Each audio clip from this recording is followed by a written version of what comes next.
Pour cette première émission de l'année, Léa est allée voir Novembre, et oui, le nouveau film de Cédric Jiménez. C'est sur les attentats du 13 novembre 2015, c'est bien ça ? Oui, c'est ça. Alors pourquoi ça s'appelle Novembre et pas 13 novembre par exemple ?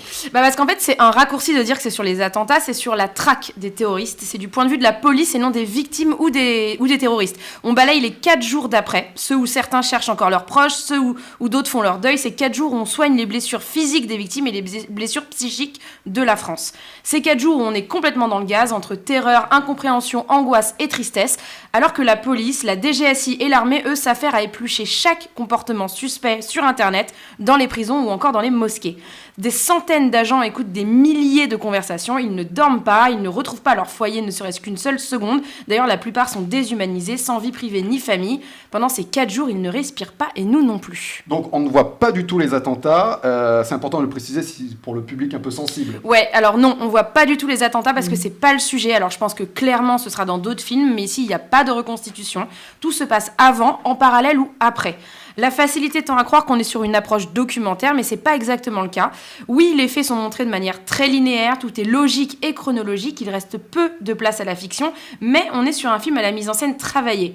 La caméra nerveuse et les longues focales font bien leur job, elles nous plongent dans l'immersion à la fois d'une action haletante et d'une enquête qui stagne, malgré une constante recherche d'action de la part de son réalisateur. Il utilise tous les artifices possibles, caméra embarquée, images d'archives, vidéosurveillance, tout ça, ça a son charme, même si ça vient un peu parasiter un dernier acte qui aurait pu être très efficace sans tous ces effets inutiles. Bon, c'est mon avis et c'est pas suffisant pour passer à côté de Novembre parce que je pense qu'après des films comme Athéna de Romain Gavras, il n'est pas inutile d'équilibrer un petit peu la balance sur le pouvoir exécutif. Donc tu conseilles ce film ? Oui, bien sûr, il cristallise la France à un instant T. Il fera probablement office de mémoire pour ceux qui ont tendance à oublier trop facilement l'histoire. Il a des qualités photographiques et un traitement façon œil du cyclone qui va permettre une belle exportation à l'international dont on n'est pas peu fier.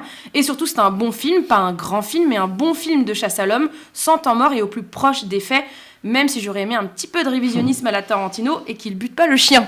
Un petit mot sur le casting ?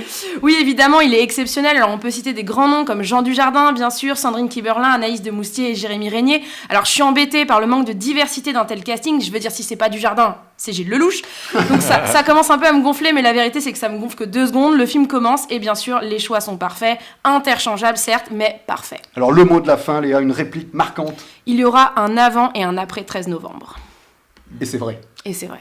Et c'est au cinéma, faut le préciser, c'est pas sur les plateformes. Non, c'est au cinéma, c'est en grande salle. Et ça va rester un petit moment, je pense que s'il démarre bien là. Ouais, je pense que c'est pas mal, ouais.